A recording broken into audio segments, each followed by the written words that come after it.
Mission परिवर्तन अंतर्गत शेगावात पोलिसांचा मोठा दणका, लाखोचा गुटखा जप्त, पुढील तपास सुरू, पाहूया सविस्तर.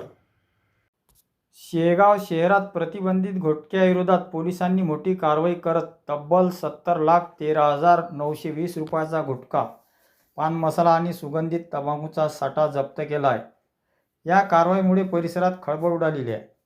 मिळालेल्या माहितीनुसार उपविभागीय पोलीस अधिकारी कार्यालय खामगाव यांच्या पथकाला गुप्त माहिती प्राप्त झाली होती. त्यानुसार मिशन परिवर्तन अंतर्गत 13 जून रोजी रात्री वरवड बकाल ते शेगाव मार्गावरील यादव बेकरीसमोर नाकाबंदी करण्यात आली. यावेळी पोलिसांनी संशयित अशोक लेलँड मालवाहन क्रमांक MH40 GT 2965 आढळून त्याची तपासणी केली. तपासणी दरम्यान वाहनामध्ये शासनाने प्रतिबंधित केलेला गुटखा, पान मसाला आणि सुगंधित तंबाखूचा मोठा साठा आढळून आला. या साठ्याची किंमत सुमारे 50,13,920 रुपये असल्याचे पोलिसांनी सांगितले.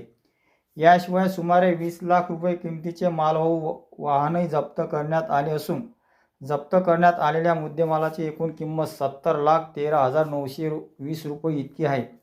या प्रकरणात वाहन चालक सुरवर अहमद नूर अहमद वय 37 राणा अकोला याला पोलिसांनी ताब्यात घेतले आहे.